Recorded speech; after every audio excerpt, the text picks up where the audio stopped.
बिस्मिल्लाहिर्रहमानिर्रहीम। दोस्तों, हिंदी उर्दू में कहते हैं भरोसा, अरबी में कहते हैं अकीद। अकीद यानी भरोसा। दूसरा है गलत फहमी। गलत फहमी हिंदी या उर्दू में कहते हैं, अरबी में कहते हैं सुफहम। सुफहम आप ध्यान दीजिएगा कि कैसे किन शब्दों को मिला करके लिखा हुआ है। सुफहम मतलब गलत फहमी।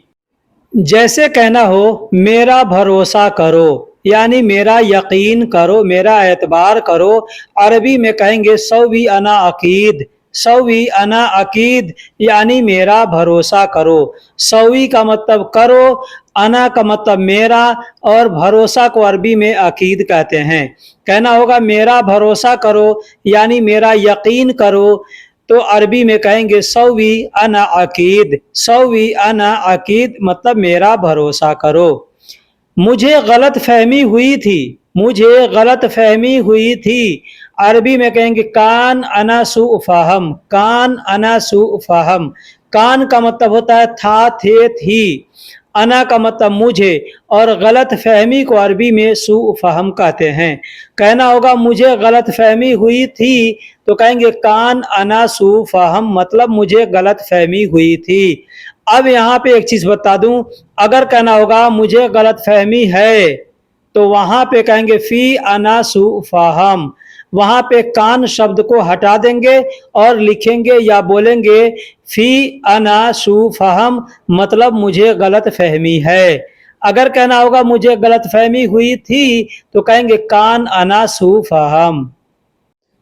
मैसेज को अरबी में रिसाला कहते हैं। मैसेज को अरबी में रिसाला कहते हैं, और भेजने को अरबी में हव्वल कहते हैं। भेजने को अरबी में हव्वल कहते हैं।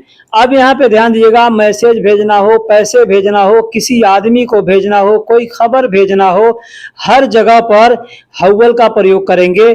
और मैसेज भेजना है तो उसको अरबी में रिसाला कहते हैं। अगर कहना हो आपका मैसेज आया है, तो कहेंगे ईजी अंत रिसाला। ईजी अंत रिसाला। ईजी का मतलब आया या आया है, अंत का मतलब आपका या तुम्हारा, और रिसाला का मतलब मैसेज होता है।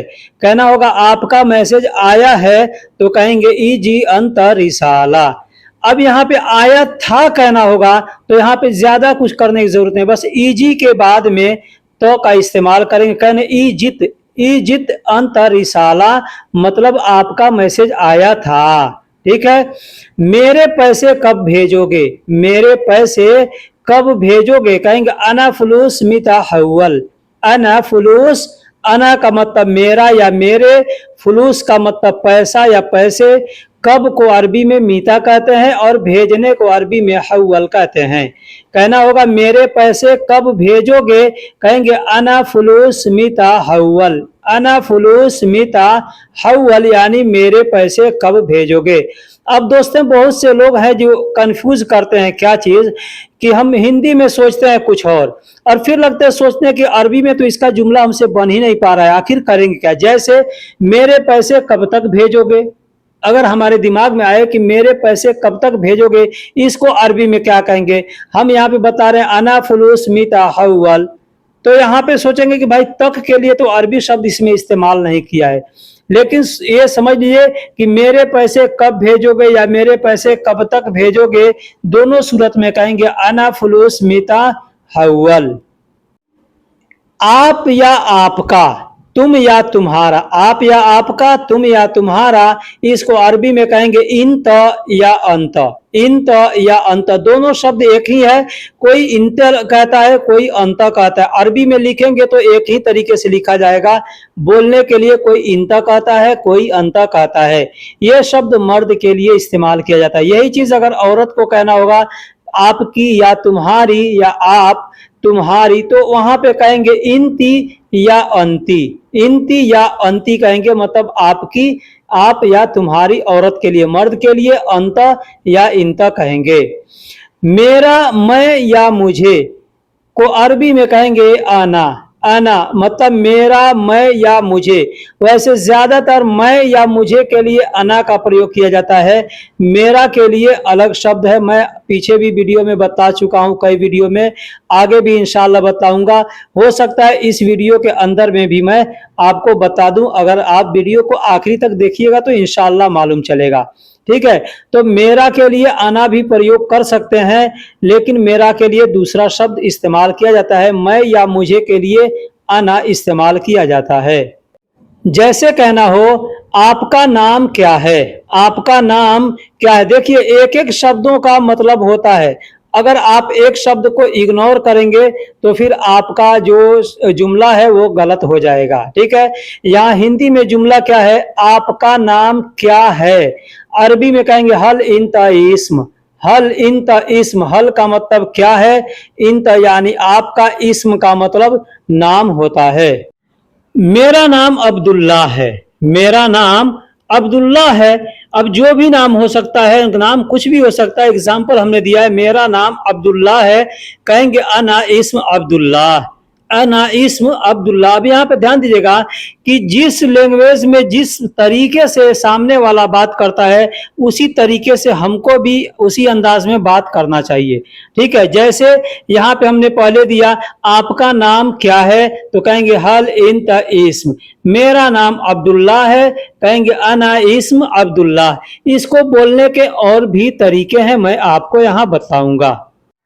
आपका नाम क्या है, शिशमक, शिशमक, शिशमक कहेंगे तो इसमें हो गया पूरा ये सेंटेंस आ गया, मतलब आपका नाम क्या है। शिशमक मतलब आपका नाम क्या है। अब जो भी आपका नाम होगा आप वहां पे बताएंगे, कहेंगे इस्मी, इस्मी मतलब मेरा नाम है अब्दुल्ला, अब्दुल्ला, अब्दुल्ला नाम है।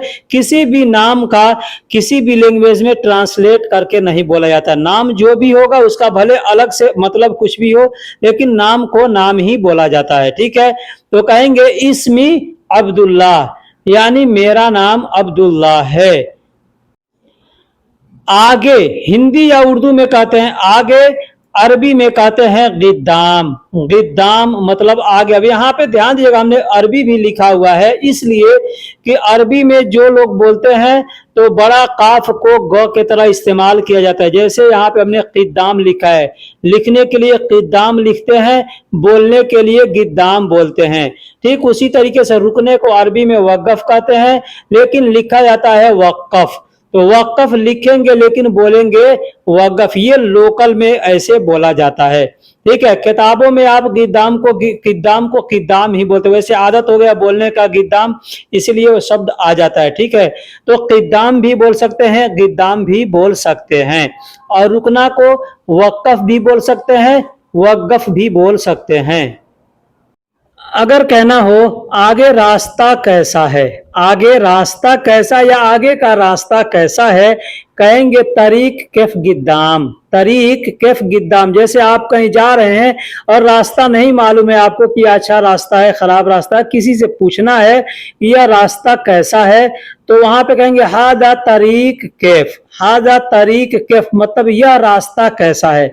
लेकिन अगर कहना होगा आगे का रास्ता कैसा है या आगे रास्ता कैसा है, तो कहेंगे तरीक कैफ गिद्दाम, तरीक कैफ गिद्दाम। तरीक का मतलब रास्ता होता है, कैफ का मतलब कैसा, और गिद्दाम का मतलब आगे होता है। बहुत से लोग ये जानते हैं, यही समझते हैं कि कैफ का मतलब बस कैसा होता है, लेकिन ये सिर्फ कैफ हाल कहने के लिए, ऐसा नहीं है। कहीं पर भी अगर आप बात करते हैं वहां पे कैसा या कैसे, चाहे किसी भी चीज के लिए बोलना हो वहां पे कैफ बोलेंगे। जैसे आगे का रास्ता कैसा है, कहेंगे तरीक कैफ गिद्दाम, यह रास्ता अच्छा नहीं है या यह रास्ता बेहतर नहीं है, इस सूरत में कहेंगे हादा तरीक अहसन माफी, हादा तरीक अहसन माफी मतलब यह रास्ता अच्छा नहीं है। यह को अरबी में हादा कहते हैं, रास्ता को तरीक कहते हैं, अच्छा को अहसन कहते हैं, और नहीं है को माफी कहते हैं। अब यहाँ पे एक चीज समझ लीजिए कि यह सिर्फ रास्ता के लिए ही नहीं, जैसे हम लोग कहते हैं ना कोई आदमी गलत काम करता है तब भी कहते हैं ना कि यह रास्ता अच्छा नहीं है। ठीक है, तो ऐसे सूरत में भी हम वहां पे बोल सकते हैं यह रास्ता अच्छा नहीं है, कहेंगे हादा तरीक अहसन माफी। तुम थोड़ा रुको मैं आता हूँ, तुम थोड़ा रुको मैं आता हूँ, कहेंगे अंत वक़्फ़ शोया अना इजी, अंत वक़्फ़ शोया अना इजी। अब यहाँ पे चाहे तो दो जुमले इसमें बना सकते हैं या एक जुमले भी बना सकते हैं। जैसे अंत वक़्फ़ शोया मतलब तुम थोड़ा रुको, मैं आता हूँ, कहेंगे अना इजी, आना इजी मतलब मैं आता हूँ। इस तरीके से आप चाहें तो बोल सकते हैं तुम थोड़ा रुको मैं आता हूँ, कहेंगे अंत वक़्फ़ शोया आना इजी। मैं नहीं रुकूंगा तुम बाद में आओ, मैं नहीं रुकूंगा तुम बाद में आओ, इसको अगर बोलना हो कहेंगे अना वक़्फ़ माफ़ी अंत ताल बादेन, अंत ताल बादेन, अना वक़्फ़ माफ़ी यानी मैं नहीं रुकूंगा। अना का मतलब मैं, वक़्फ़ का मतलब रुकूंगा और माफ़ी का मतलब नहीं। ठीक है, अब कई जगह पे मैं नहीं है अगर कहना हो वहाँ पे माफ़ी का शब्द इस्तेमाल करते हैं, या कहीं पे सिर्फ नहीं कहना हो वहाँ पे भी माफ़ी शब्द का इस्तेमाल करते हैं। ठीक है, तो मैं नहीं रुकूंगा कहेंगे अना वक़्फ़ माफ़ी अंत ताल बादेन, अना वक़्फ़ माफ़ी अंत ताल बादेन। दोस्तों यहाँ पे कुछ छोटे छोटे शब्द हैं जैसे आओ आना, ये दो शब्द हैं आओ और आना। इसको अरबी में कहते हैं, आओ को कहते हैं ताल, आना को कहते हैं ईजी। अब ये दोनों शब्द कहाँ और कैसे इस्तेमाल करेंगे ये मैं आगे आपको जुमले में बताऊंगा। दूसरा है लेना या लाना, ये दोनों भी अलग अलग शब्द हैं। वैसे देखने में और बोलने में एक जैसे लगते हैं लेकिन दोनों अलग अलग शब्द हैं। लेना को अरबी में शील कहते हैं और लाना को अरबी में जिब कहते हैं। अब इससे कुछ रिलेटेड मैं जुमले आपको बना करके बतलाता हूँ। जैसे कहना हो यहाँ जल्दी आओ, अब किसी को हम बुला रहे हैं और कह रहे हैं कि यहाँ जल्दी आओ, कहेंगे ही ना सर आताल, ही ना सर आताल। अब यहाँ पे ध्यान दीजिएगा कि हिना का मतलब यहाँ होता है और जल्दी को बहुत से लोग सरआ कहते हैं, बहुत से लोग सुरआ कहते हैं। तो जल्दी को अरबी में सुरआ भी कहते हैं और बदरी कहते हैं। बहुत से लोग बदरी कहते हैं, बहुत से लोग सुरआ कहते हैं। तो कहना होगा यहाँ जल्दी आओ, कहेंगे ही ना सुरआ ताल, या कह सकते हैं ही ना बदरी ताल। ताल का मतलब आओ होता है। अब जहाँ पे हम कहेंगे आओ वहाँ पर कहेंगे ताल, लेकिन अगर कहना होगा आना तो वहाँ पे कहेंगे ईजी। ईजी का मतलब होता है आना, यानी आ रहा हूँ, आऊँगा, आता हूँ, आ गया, आ जाएगा, आ रहा है, सब जगह ईजी बोलते हैं। जैसे ठीक है मैं आ रहा हूँ, कहना होगा ठीक है मैं आ रहा हूँ, कहेंगे तय्यब अना ईजी। तय्यब मतलब ठीक है, अना का मतलब मैं, ईजी का मतलब आ रहा हूँ। अब इस जुमले में आप देखिएगा मैंने दोनों शब्द एक साथ इस्तेमाल किए। जैसे मैं आ गया हूँ तुम भी आओ, अगर कहना होगा कि मैं आ गया हूँ तुम भी आओ, यहाँ पे दो जुमले हैं लेकिन एक साथ उसको बोलना चाहे तो बोल सकते हैं। जैसे मैं आ गया हूँ, कहेंगे अना इजित, अना इजित यानी मैं आ गया हूँ। अब कब आ गया हूँ, थोड़े देर पहले या कुछ देर पहले, 2 दिन पहले, 1 महीना पहले, कुछ भी हो सकता है। ठीक है, तो ये शब्द मतलब बीते हुए समय के लिए जुमला है। मैं आ गया हूँ तुम भी आओ। अब यहाँ पे आ गया हूँ के लिए ईजी शब्द का प्रयोग किया गया है और आओ के लिए ताल शब्द का प्रयोग किया गया है। जैसे मैं आ गया हूँ तुम भी आओ, कहेंगे अना इजित अंत ताल। अब यहाँ पे अगर कहना होगा मैं आ रहा हूँ तो सिर्फ ईजी कहेंगे, लेकिन आ गया हूँ या आ गया था तो कहेंगे ईजित। ये जो ईजी के आखिरी में तो का इस्तेमाल किया गया इसका मतलब होता है था, थे, थी। ठीक है, तो मैं आ गया हूँ कहेंगे अनाइजित, तुम भी आओ कहेंगे अंत ताल। तुम्हारे आने के बाद मैं जाऊंगा, तुम्हारे आने के बाद मैं जाऊंगा, कहेंगे अंत इजी बादेन अनारोह। अंत इजी यानी तुम्हारे आने, बादेन यानी के बाद। ठीक है, तुम्हारे आने के बाद कहेंगे अंत इजी बादेन अनारोह, मैं जाऊंगा। ठीक, यह मेरा नहीं है मैं नहीं लूंगा, इसको कहना होगा तो कहेंगे हादा अना माफी, हादा अना माफी यानी यह मेरा नहीं है, माँ अनाशील मैं नहीं लूंगा। हादा का मतलब यह, अना का मतलब मेरा, माफी का मतलब नहीं है, माँ का मतलब नहीं और अना का मतलब मैं और शील का मतलब लेना, मैंने पीछे बताया। अब यहाँ पे एक चीज़ बता दूं, पीछे मैंने शुरू में बताया था कि मेरा को अरबी में अना भी कहते हैं, ठीक है, यानी अना का मतलब मैं, मुझे होता है, मेरा के लिए कहीं कहीं इस्तेमाल करते हैं। और मैंने बताया था कि आखिरी में मैं इसको बतलाऊंगा।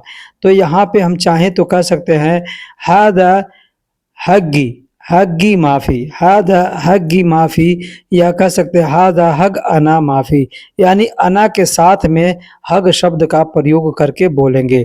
कैसे? हादा हग अना माफ़ी, मतलब यह मेरा नहीं है, मा अनाशील मैं नहीं लूँगा। या कहेंगे हादा हग्गी माफ़ी, हग्गी का मतलब होता है मेरा, और हग अना का मतलब भी होता है मेरा। जैसा कि मैंने बताया कि मैं के लिए, मैं या मुझे के लिए अना शब्द का प्रयोग करते हैं, ठीक है। एक और शब्द है माली, कह सकते हैं हादा हादा माली माफ़ी, ऐसे भी कह सकते हैं हादा माली माफ़ी, माली का मतलब मेरा और माफ़ी मतलब नहीं है। एक और शब्द है हादा मलान माफ़ी, हादा मलान, मलान का मतलब भी होता है मेरा। अब यहाँ पे कितने शब्द मैंने बतलाए? मलान का मतलब मेरा, माली का मतलब मेरा, हग्गी का मतलब मेरा, या हग अना का मतलब मेरा होता है, ठीक है। तो कहेंगे हद हग अना माफ़ी, या जो भी शब्द मैंने बताया उसमें से कोई भी इस्तेमाल करके बोल सकते हैं। मैं लूँगा तुम अभी लाओ, मैं लूँगा तुम अभी लाओ, यहाँ पे लेना और लाओ दोनों एक ही जुमले में हमने बता दिया। कहेंगे अनाशील, अनाशील यानी मैं लूँगा, अनतजिब अलहीन, तुम अभी लाओ, अना का मतलब मैं, शील का मतलब लूँगा, अंत का मतलब तुम, जीव का मतलब लाओ, और अलहीन का मतलब अभी होता है। दोस्तों यहाँ पर कुछ और भी छोटे छोटे शब्द हमने दिए हैं, जैसे सस्ता, सस्ता को अरबी में रखीस कहते हैं। महंगा, महंगा को अरबी में गाली कहते हैं। खरीदना, खरीदना को अरबी में इस्तरी कहते हैं। और बेचना को अरबी में बे कहते हैं, बिया कहते हैं, बे भी कहते हैं और बिया भी कहते हैं। जैसे सस्ता को रखीस, महंगा को गाली, खरीदना को इस्तरी और बेचना को बे या बिया कहते हैं। अब इससे रिलेटेड कुछ जुमले मैं आपको बतला करके वीडियो को ख़त्म करूंगा। जैसे कहना होगा कुछ सस्ता दिखाओ, आप कुछ खरीदने जा रहे हैं, वहाँ पे कह रहे हैं कुछ सस्ता दिखाओ, कहेंगे आरीनी, आरीनी शई रखिस, आरीनी शई रखिस। आपने सुना होगा वारीनी, ठीक है। तो बहुत सी जगह पे लोग आरीनी कहते हैं, बहुत से लोग वारीनी कहते हैं। वारीनी या आरीनी का मतलब होता है दिखाना, शय का मतलब होता है कुछ या कोई चीज़, और सस्ता को अरबी में रखीस कहते हैं। तो अगर आप जाते हैं मार्केट में, कोई चीज़ अगर कहना है दुकानदार से कि कुछ सस्ता दिखाओ, कहेंगे वारीनी शय रखीस, या कहेंगे अरीनी शय रखीस, या यहाँ पे चाहें तो शुफ शय रखीस ऐसे भी बोल सकते हैं। महंगा नहीं चाहिए, कहेंगे गाली मा इबगा, गाली मा इबगा, या कहेंगे गाली मा ए भी, मतलब महंगा नहीं चाहिए। महंगा को अरबी में गाली कहते हैं, और नहीं को अरबी में माँ कहते हैं, और चाहिए को अरबी में ए भी कहते हैं, इबगा कहते हैं। खरीदना है या बस देखना है, खरीदना है या बस देखना है। बहुत से दुकानदार ऐसे बोल देते हैं ना, भाई खरीदोगे कि बस देखोगे, तो कहेगा फी तिश्तरी वला फ़क्त अरीनी, फी तिश्तरी। अब यहाँ पे तिश्तरी मैंने इसलिए लिखा है कि जब किसी सामने वाले को बोलना है कुछ, तो वहाँ पे तो शब्द का प्रयोग करेंगे, मतलब कि तुमको, हम सामने हमारे कोई है और हम बोल रहे हैं, मतलब तुमको हम बोल रहे हैं, ठीक है। तो कहेंगे फ़ी तिश्तरी, या कह सकते हैं फ़ी इश्तरी भी कह सकते हैं, या फ़ी तिश्तरी भी कह सकते हैं। वाला का मतलब होता है नहीं, या कहते हैं और नहीं, ठीक है। व ला, इसमें दो शब्द है, व का मतलब होता है और, ला का मतलब नहीं, ठीक है। तो खरीदना है या बस देखना, तो या के शब्द के जगह पे आप चाहें तो वाला शब्द का प्रयोग करके बोलेंगे। जैसे फ़ी तिश्तरी वला फ़क्त अरीनी, फ़क्त अरीनी, फ़क्त का मतलब होता है सिर्फ या बस, और अरीनी का मतलब देखना। तुम खरीदोगे तो मैं बेच दूंगा, तुम खरीदोगे तो मैं बेच दूंगा। कहेंगे अंत इस्तरी अना बिया। अंत इस्तरी, अंत यानी तुम, इस्तरी यानी खरीदोगे, अना का मतलब मैं और बिया का मतलब बेच दूंगा। तो दोस्तों वीडियो कैसी लगी आप हमें कमेंट बॉक्स में ज़रूर बताइएगा। इस तरीके से अगर वीडियो सीखना चाहते हैं, देखना चाहते हैं, कुछ अरबी सीखना चाहते हैं तो चैनल को सब्सक्राइब भी कीजिएगा और दोस्तों में भी शेयर कीजिएगा। फिर मिलेंगे किसी अगले वीडियो में, तब तक के लिए अल्लाह हाफिज़, सलाम अलैकुम।